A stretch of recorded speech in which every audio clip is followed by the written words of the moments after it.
आज आपण आलो आहोत इंडा इंडस्ट्रीजमध्ये आणि इथे हे कोकोपीटचा छोटासा कारखाना आहे आणि इथे प्रांजल सावे म्हणून आहेत. त्यांनी ही सुरुवात केलेलं आहे. तर जरा आपण त्याची ओळख करून घेऊया कारखान्याची पूर्णपणे.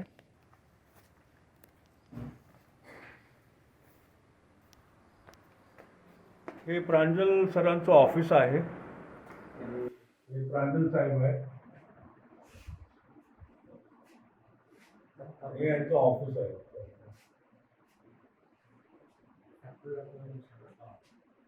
आणि आपण आता फॅक्टरीकडे वळू. फॅक्टरी दाखवू, फॅक्टरी बघूया. तिथे फिनिश गुड्स आहे सगळं. रोप्स आहेत ना. हो, हे फिनिश गुड आहे. हे 18 फीटची एक कोपरी आहे आणि ही 25 फीटची आहे त्याच्यात वरची, आणि खालची 25 मीटरची आहे. अशा 3 प्रकारच्या आहेत. त्या 100 मीटरच्या आहेत. हो, बंडल कितीचं होतं एक? हे बंडल एक 200च आहे. ओके.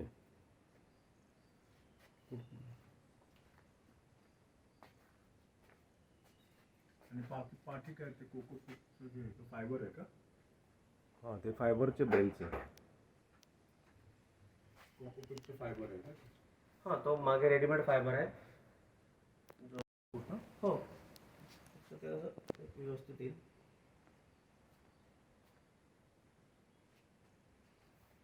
Winding machine.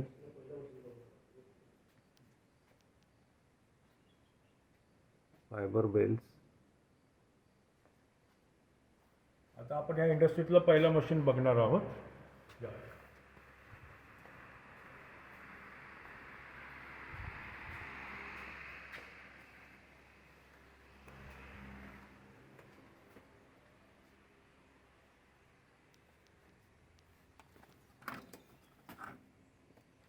हे पहिलं मशीन आहे. ते हातात घेतलं तर ह्याला डिस्किंग म्हणून मशीन म्हणतात. ह्याच्यामध्ये जी नारळाची सोडा आहेत ही अशा प्रकारे टाकली जातात. त्यानंतर या सोडांमधून फायबर आणि कोकोपीट वेगवेगळं केलं जातं. कोकोपीट जे आहे आपल्याला मागून मिळतं आणि फायबर हा पुढे कॅरी फॉरवर्ड केला जातो. आपण दुसरं बघूया.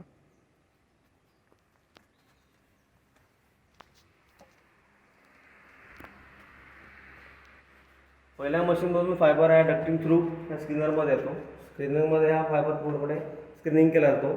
फायबरला चिकटलेलं कोकोपीट किंवा जे बेबी फायबर आहे ते खालीच वेगळे केले जातात.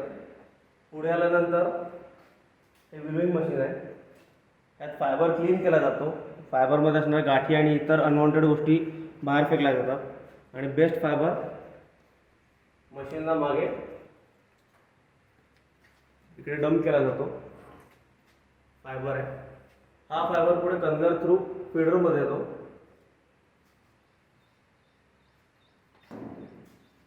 ह्या फीडरमध्ये आल्यानंतर रोलरवरून फायबर कन्व्हेयरमध्ये येतो. कन्व्हेयरवरून हे 8 प्लायज आहेत. ह्या 8 प्लायला इक्वली डिस्ट्रीब्यूट केला जातो. प्लायजमधून पुढे 2-2 नोझल्सच्या पेअरने दोरी बनली जाते. ही पुढे दोरी ही बॉबिन आहे. ह्या बॉबिनला गुंडाळली जाते. हे 4 हेड मशीन आहे. 4 हेड स्पिनिंग मशीन. ह्याच्यात 2 हेड स्पिनिंग मशीनसुद्धा येतं आणि 2 हेड मॅन्युअल मशीनसुद्धा येतं. 2 हेड मॅन्युअल मशीन खरं तर चांगलं आहे ह्या मशीनपेक्षा. आता एवढ्या एक्सपिरियन्समधून आम्ही एवढं शिकलो की मॅन्युअल मशीन कधी कधी चांगलं असतं, कुठे कधी ऑटोमॅटिक चांगलं असतं. ते रॉ मटेरियल असेल तिथे रॉ फायबर क्लीन केलेला.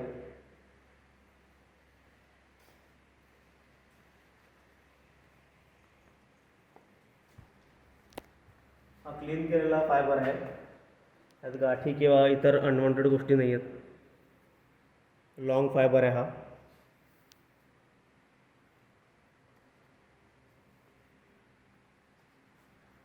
हा प्रोसेसच्या आधी थोडा भिजवून ठेवलेला आहे उद्यासाठी. फायबर मऊ करायला पाणी मारून ठेवलं आहे. या मशीनला साधारण किती लागतं? इलेक्ट्रिक पॉवर किती लागते? ह्याला 5 HP पॉवर लागते. 4 हेड कॉइल स्पिनिंग मशीन. हो, ह्याला 5 HP पॉवर लागते. 5 HP 5 HP पॉवर लागते. बाहेर आणि ते लोड शेडिंगचा वगैरे काही इश्यू नाही का तुम्हाला? आहे, थोड्याफार प्रमाणात आहे लोड शेडिंगचा इश्यू. पण काही कामं आहेत जी मॅन्युअली करायला लागतात, मग पॉवर नसताना मी ती कामं करतो. बाहेर कोकोपीटचं आहे.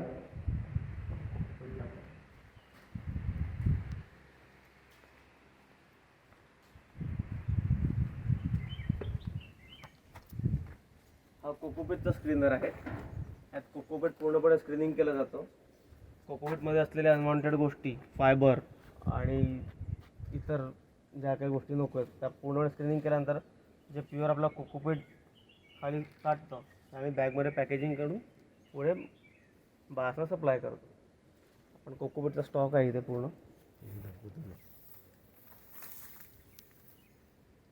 तर मित्र बघू शकता इथे खूप कोकोपीटचा स्टॉक पण ठेवलेला आहे त्यांनी. पावसाला सुद्धा झाकून ठेवला आहे. हां, पावसाळ्यासाठी झाकून ठेवलेलं आहे. कोकोपीटच आहे खाली.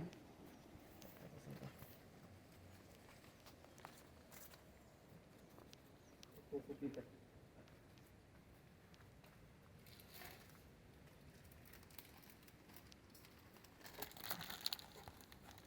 कोकोपीट.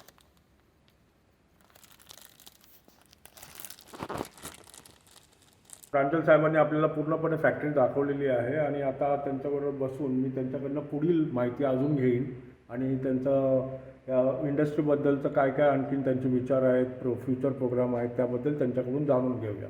नमस्कार मित्रांनो, मी आज आलो आहे इथे केळवे गावामध्ये आणि आपल्यासमोर आहे तिथे मिस्टर प्रांजल सावे. तर त्यांचं हे कोकोपीटचा कारखाना आहे छोटासा, त्यांनी हे केळवे गावामध्ये सुरू केलेलं आहे आणि ही प्रोप्रायटरशिप कंपनी आहे. यांच्या कंपनीचं नाव आहे इंडाय ॲग्रिकल्चर. तर चला तर मित्रांनो आपण जाणून घेऊया त्यांचा प्रवास, म्हणजे त्यांनी कसं सुरुवात केली आणि ते आता कुठपर्यंत आलेत आणि त्यांचं फ्युचर प्लॅनिंग काय काय आहे. तर प्रांजल सर, तुम्ही मला हे सांगा की हा बिझनेस तुमचा कसं काय लक्षात आलं की हा बिझनेस तुम्हाला करायचा आहे, कोकोपीटचा बिझनेस? कशामुळे तुम्ही इन्स्पायर झालात वगैरे? तर लॉकडाऊन होतं तेव्हा आम्ही सगळेच विचार करतो की काहीतरी केलं पाहिजे. नोकऱ्या मिळणं कठीण होत होतं, तत्पर लॉकडाऊनमुळे लोकांच्या नोकऱ्या जात होत्या. त्यामुळे भविष्यात असं काही पुन्हा आलं तर आपली जी नोकरी आहे ती टिकेल की नाही हा संभ्रम होता मनात. त्यामुळे स्वतःचं काहीतरी असावं हा पहिला विचार आला. त्यानंतर इंटरनेटवर किंवा इतर माध्यमातून सर्च करत असताना एक कोकणातली पॉवर इंडस्ट्री आम्ही बघितली जी कांदळगावकर म्हणून आहेत, त्यांच्या आधिपत्याखाली त्याची स्थापना झालेली. तर मग ते जरा बघून आम्हाला आवडलं की आमच्याकडे सुद्धा नारळ आहेत, नारळाच्या बाग आहेत. तर इतकं प्रोडक्शन आहे आपल्याकडे नारळाचं की एक पॉवर इंडस्ट्री, कोकोपीट इंडस्ट्री आपण इथे रन करू शकतो. त्यानंतर मी त्या व्हिडिओतून पत्ता घेतला आणि त्या कोकणात त्या ठिकाणी पोहोचलो. त्यानंतर ती इंडस्ट्री कशी फॉर्म झाली, कशी चालवली जाते, त्याचे मार्जिन्स काय आहेत, प्लस मायनस काय आहेत, हे सगळं बघितल्यानंतर आम्ही ठरवलं की आपण ही इंडस्ट्री चूज करूया. आणि त्यानंतर आम्ही आमचे मशिनरी पार्टनर, कशी शेअर बांधायची, हे सगळं सुरू केल्यानंतर एक असं वाटलं की आपण हा धंदा करूया. आणि त्यातूनच मग आमची पुढे वाटचाल सुरू झाली आणि आज आम्ही हा पॉवरचा बिझनेस सक्सेसफुल करत आहोत. ओके, धन्यवाद. तुम्हाला बरं वाटलं ऐकून की तुम्ही याच्यात प्रयत्न केलात आणि सुरुवातही केली आणि तुम्ही मशिनरीही घेतलं. तर सुरुवातीचा स्ट्रगल पिरियड कसा होता तुम्हाला? म्हणजे काय मशिनरी शोधण्यामध्ये काय त्रास झाला का, कुणाची मदत झाली का? स्ट्रगल पिरियड मटेरियलमध्ये होता, तसाच मशिनरीमध्ये होता. गावात पहिलं तसं काहीतरी होत होतं, त्यामुळे ह्याला जे इलेक्ट्रिक कनेक्शन लागतात ते जवळजवळ 35 ते 40 HP लागतं. त्यामुळे इतकं मोठं कनेक्शन घेण्यासाठी पहिला स्ट्रगल सुरू झाला.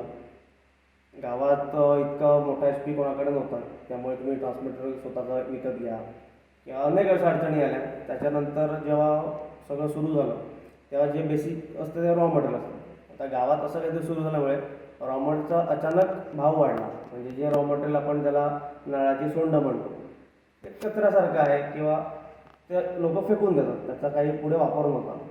पण त्याला अचानक असा भाव आला की ते मलासुद्धा घेणं परवडत नव्हतं. ज्याला 2 रुपये 3 रुपये भाव होता तो अचानक 10 रुपये 15 रुपये असे गावकरी भाव सांगायला लागले. त्याच्यानंतर त्यांना तो भाव पटवून देताना किंवा त्या भावात आपल्याला परचेस करताना सुरुवातीला अशा प्रकारचे स्ट्रगल आम्हाला जाणवले. त्यानंतर लेबर, थोडा स्किल लेबर लागतो, काहीतरी नवीन आहे.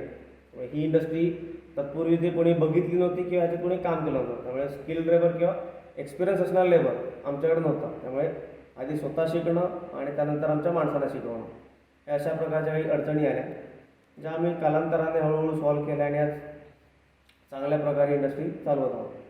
तर सर मला एक सांगा की जर कोणाला नवीन उद्योग हा चालू करायचा असेल तर किती जागा लागेल साधारणपणे? तुम्ही म्हटलं 25 गुंठे, पण त्याच्याकडे 1-2 गुंठे आहेत, ती माणसं पण चालू करायचं ठरवतात, तर त्यांनी कसं काय चालू करता येईल का?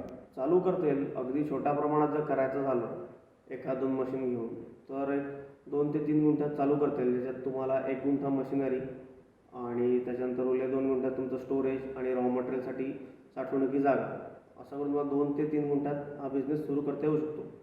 पण या बिझनेसचं असं आहे की ह्याच्यात प्रॉफिटेबल मार्जिन 20% किंवा 25% इनिशियली. जर तुम्ही पुढे गेला म्हणजे 25 गुंठे जागा किंवा त्याहून जास्त जागेत जर केलं म्हणजे तुमचं प्रोडक्शन वाढलं. मला हे सांगायचं आहे की तुमच्याकडे जर प्रोडक्शन कमी असेल तर ह्याचे प्रॉफिटेबल मार्जिन कमी आहे, त्यामुळे तुम्हाला जे प्रॉफिट होणार आहे ते कमी होईल. आणि हा जर बिझनेस तुम्ही मास प्रोडक्शनवर केला तर ह्याच्यात चांगल्या संधी आहेत. इथे कॉस्टिंग कमी असल्यामुळे तुम्हाला हा लार्ज स्केलवर करायला लागतो. तुमचं जेव्हा प्रोडक्शन वाढतं तेव्हा तुमचा मार्जिनल रेट वाढतो. प्रोडक्शन कमी असेल तुमचं तर तुम्हाला तितकासा रेव्हेन्यू जनरेट नाही करता येत. हा फक्त एकच मायनस फॅक्टर आहे इंडस्ट्रीचा आहे. अच्छा. आणि ओव्हरऑल तुम्हाला मशिनरीची कॉस्टिंग किती पडली? ओव्हरऑल कितीमध्ये पडलं सगळ्या मशिनरी? आता ज्या आपण मशिनरी बघितल्या 5 मशिनरी त्या ओव्हरऑल इथे फॅक्टरीत असेंबल करण्यापर्यंत मला साधारण 15 लाखापर्यंतचा खर्च आलेला आहे. प्लस तुम्ही जी शेड कराल पत्र्याची किंवा इतर जी शेड कराल त्याला आपण एक 3 ते 5 लाख रुपये खर्च पकडून चालू आहे. आणि कॅपिटल हे तुम्हाला साधारण 20 लाखापर्यंत बिझनेस उभा राहू शकतो सुरुवातीला. आणि 20 ते 25% प्रॉफिट. 20 ते 25% प्रॉफिट आहे.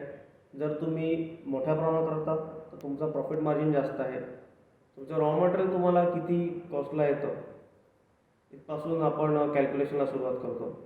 जर तुम्हाला तुमचे नारळ सोंड 1 रुपयाच्या आतमध्ये येत असतील तर तुम्हाला चांगला स्कोप आहे. जर तुमचं रॉ मटेरियल आहे त्याचं कॉस्टिंग 1 किंवा 2 रुपयाच्या वरती जात असेल तर मग तुमचा बिझनेस कुठेतरी लॉस मेकिंगमध्ये जाण्याची शक्यता आहे. तर तुमचा काय सल्ला आहे की इतर लोकांनी हा बिझनेस करावा की न करावा? काय करावं? नक्कीच करावं इतर लोकांनी. हा बिझनेस खूप चांगला आहे, वेल ग्रोईंग आहे. फक्त बिझनेस करताना आपल्याला रॉ मटेरियल किती आहे, रोज आपल्याला 1 टन किंवा साधारण 700-500 किलो अवेलेबल होणार आहे का रॉ मटेरियल, आणि कोणत्या रेटने होणार आहे. जसं मी सांगितलं की जर 1 रुपयापर्यंत आपल्याला कॉस्टिंग येते आपल्या जागेपर्यंत यायची पर केजी तर चांगलं गणित जमू शकतं. अदरवाईज कुठेतरी लॉस मेकिंग बिझनेस हा ठरू शकतो, कारण याच्यात प्रॉफिटेबल मार्जिन थोडे कमी आहेत.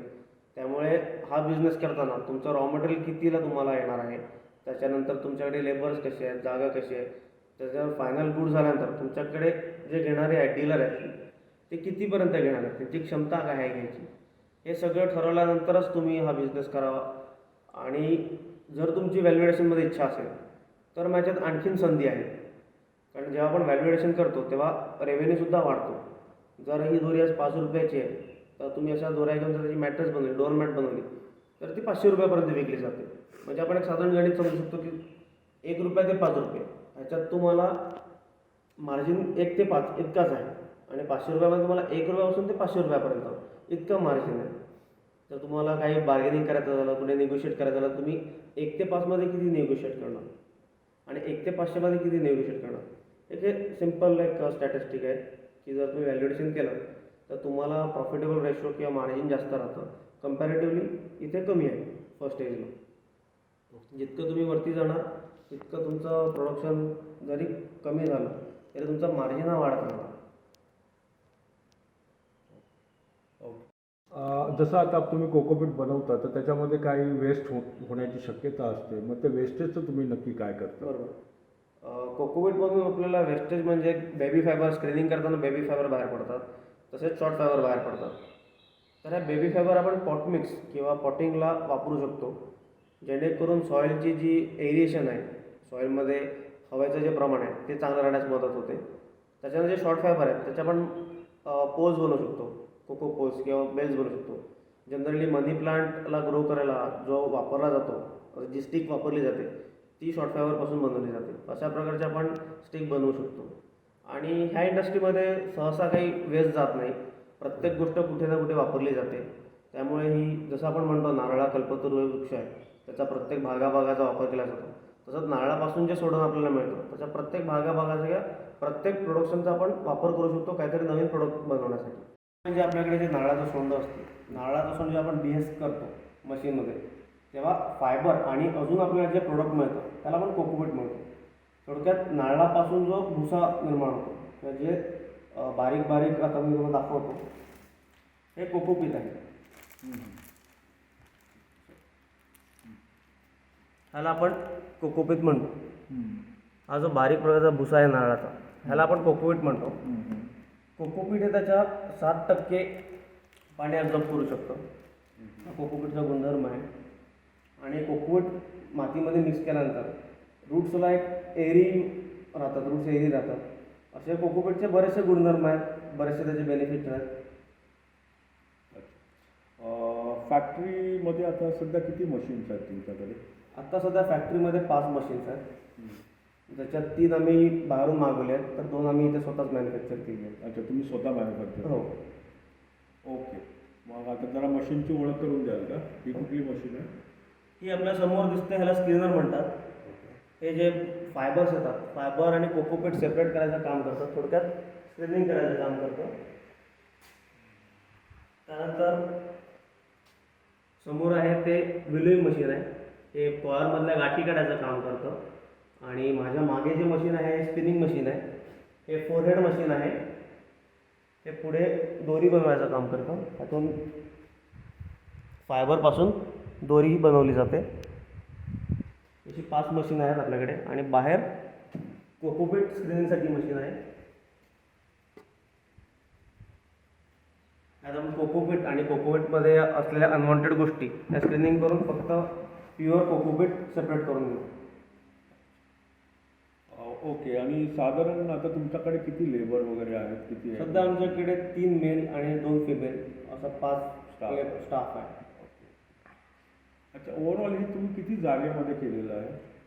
ह्याच्यासाठी टोटल एक तुम्हाला 25 गुंठे जागा असणं गरजेचं आहे. त्याच्यात तुमची साधारण एक 1,500 स्क्वेअर फूटची तुमची शेड होईल. त्यानंतर तुम्हाला साधारण 1,500 स्क्वेअर फूट मटेरियल स्टोरेजसाठी लागेल. तेवढंच तुम्हाला फायनल गुडसाठी लागेल.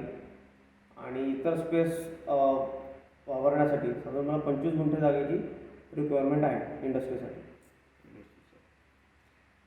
अच्छा, आता सध्या तुमचं प्रोडक्शन किती निघतं? काय कॉयर रोपचं आणि कोकोपीटचं प्रोडक्शन साधारणपणे किती निघतं दिवसाला किंवा महिन्याला सांगितलं तरी चालेल. साधारण आमचं पर डे प्रोडक्शन जे रोप्सचं आहे ते साधारण 150 ते 200 किलोचं आहे रोप्सचं प्रोडक्शन. आणि जे कोकोपीटचं प्रोडक्शन आहे ते ॲप्रॉक्स 700 ते 750 kg जातं. जर मटेरियल किंवा लाईट सोर्स चांगले असतील तर ते 1.5 टनपर्यंतसुद्धा जातं. अच्छा, तर मग हे तुम्ही हे प्रोडक्शन घेता, मग हे मार्केट तुमच्यासाठी आहे का? विकलं जातं का लगेच की कसं काय असतं? हो, जी हार्डवेअर शॉप्स आहेत त्यांच्याशी आमचा टायअप असल्यामुळे जे रस्ती रोप आहे तो हार्डवेअर शॉपला आम्ही देतो. त्याच्यानंतर नर्सरी आणि जर्मिनेशनच्या ज्या नर्सरीज आहेत त्यांना कोकोपीट लागतं. आणि आमचं कोकोपीट हे प्युअर ड्राय असल्यामुळे तिथे साधारण आमचा एक ब्रँड आहे की यांचं कोकोपीट चांगलं असतं, ड्राय असतं. त्यामुळे आमच्या कोकोपीटला मागणी जास्त आहे. म्हणजे क्वालिटी तुम्ही चांगली आमची मेंटेन? क्वालिटी आम्ही तीच मेंटेन केली आहे. नाही, पाहिलं आम्ही तुमच्या फॅक्टरी पण खूप स्वच्छता मेंटेन केलेली आहे आणि क्वालिटी तुम्ही मेंटेन. हो, मी स्वतः BSc ॲग्रिकल्चर असल्यामुळे शेतकऱ्यांशी माझा थेट संबंध होता कॉलेजच्या जीवनामध्ये. अच्छा. त्यामुळे त्यांचे प्रश्न आणि त्यांच्यासोबत केली जाणारी भेसळ आणि फसवणूक ते बघून आम्ही फॅक्टरी उभारतानाच ठरवलं की कोणत्याही प्रकारची भेसळ किंवा फसवणूक ही आपण आपल्या गिरायकासोबत करायची नाही. अच्छा, त्यामुळे आम्ही कोकोपीट हे उत्तम दर्जाचं देतो. अच्छा प्रांजल सर, मला एक सांगा की तुमची पुढची वाटचाल म्हणजे एक्सपॅन्शन प्लॅन, फ्युचर प्लॅन काय आहेत का? अजून तुम्ही काय कराल का इथून पुढे? हो. जसं आता 700 किलो तुमचा माल आहे कोकोपीटचा, तर त्याला तुम्ही 7,000 किलोवर घेऊन जाल का? आता आम्ही थोडं व्हॅल्यू ॲडिशनमध्ये वळायचा प्रयत्न करतोय. हां, जसं की आता ही रोप आहे, रोपच्या मार्जिन 2 रुपये ते 5 रुपयापर्यंत रोप विकली जाते. पण याच्यात जर मॅट्रेस बनवलं, डोअर मॅट्स बनवलं तर ह्याचं मार्जिन वाढणार आहे, ह्याची व्हॅल्यू ॲडिशन केल्याने ह्याची व्हॅल्यू वाढणार आहे. आणि आमचाच माल आम्हीच पुढे प्रोसेस केल्यामुळे आम्हाला इतर कोणाला द्यायची गरज लागणार नाही. अच्छा. आमच्याद्वारे आम्ही स्वतःच वापरणार त्याचे मॅट्रेस बनवून पुढे बॉम्बे मार्केट किंवा जी शहर आहे तिथं, पुणा मुंबईसारखी जी मोठी शहर आहे तिथे आम्ही आमचा माल पोचवण्याचा प्रयत्न करणार आहोत. त्यासाठी काय वेगळी मशिनरी वगैरे लागणार हो, आहे त्यासाठी का? वेगळी मशीन लागणार आहे. ते आम्ही स्वतःच बनवायचा प्रयत्न करू किंवा बाहेरून घेऊ. अच्छा, तुम्ही स्वतः बनवता म्हणजे तुम्ही स्वतः बनवून घेता की तुम्ही इंजिनियर आहात की करून घेता? नाही नाही, थोडं एक ब्लू प्रिंट किंवा एखादा मशीन बघितल्यानंतर साधारण आयडिया येते की मशीन कसं चाललं जातं किंवा मशीन कसं बनवता येईल. त्याच्यानंतर स्वतःचे फॅब्रिकेटर्स आहेत काही आमच्याकडे, त्यांच्या सहाय्याने आम्ही मशीन डेव्हलप करतो. अच्छा, म्हणजे डिझाईन तुम्ही देता, डिझाईन आम्ही देतो आणि मग ते बनवून. फॅब्रिकेटरकडून फॅब्रिकेट करून घेतो. चला, तुमची प्रगती बघून आता तुम्ही स्वतः म्हणजे असं प्रगतीबद्दल तुम्ही स्वतः सॅटिस्फाईड आहात का, की कसं काय वाटतं तुम्हाला बिझनेस स्टार्ट करून? बिझनेस स्टार्ट करून खरंच चांगलं वाटतंय, कारण या गावात असा बिझनेस नव्हता आणि काहीतरी वेगळं केल्यामुळे लोकांच्या प्रतिक्रियासुद्धा चांगल्या येत आहेत. सॅटिस्फॅक्शनचं म्हणाल तर आत्ता ज्या प्रकारे मी ग्रोथ करतोय त्यावर मी सॅटिस्फाय आहे की ग्रोथ कंटिन्यू चालू आहे, कुठे थांबलो नाही. थोड्या थोड्या काळाने ग्रोथ चालू आहे, त्यामुळे सॅटिस्फॅक्शन मागचं आहे. अजून पुढे जी ग्रोथ होणार आहे त्याबद्दल मी सॅटिस्फाईड आहे. परंतु प्रयत्न अजून असतील की अजून उंचीवर जावं, अजून एक्सप्लोअर करावं. कवर इंडस्ट्री जशी साऊथला आहे तशी महाराष्ट्रात यावी आणि केळवा हे गाव थोडं ह्याच्यासाठी फेमस व्हावं. अरे वा, चांगल्या आनंदाची गोष्ट आहे की तुमचे विचार हे तुम्ही कधी 2019मध्ये स्टार्ट केलं होतं का? 2021. 2021मध्ये तुम्ही स्टार्ट केलं आणि सॅटिस्फाईड आहे, तर धन्यवाद तुमचे साहेब. थँक्यू. हे होते आपल्याबरोबर प्रांजल साहेब आणि एका वर्षाच्या आतमध्येच त्यांनी खूप चांगलं प्रोडक्शन केलेलं आहे. बेसिकली ते क्वालिटीकडे खूप कॉन्शियस आहेत, क्वालिटी कॉन्शियस, आणि त्यांचे विचार क्लायंट्सबद्दल खूप चांगले आहेत की आम्ही क्लायंटला चांगलाच माल देणार, जेणेकरून क्लायंटला कधीही कुठल्याही प्रकारची भेसळ किंवा फसवणूक होता कामा नये. ह्या त्यांच्या व्हॅल्यूजबद्दल मी त्यांचा खूप खूप आभारी आहे की चांगलं मेंटेन करतील आणि त्यांचं प्रगतीची वाटचाल अशीच पुढे राहो, ही आमची सदिच्छा तुमच्यासाठी. धन्यवाद. थँक्यू.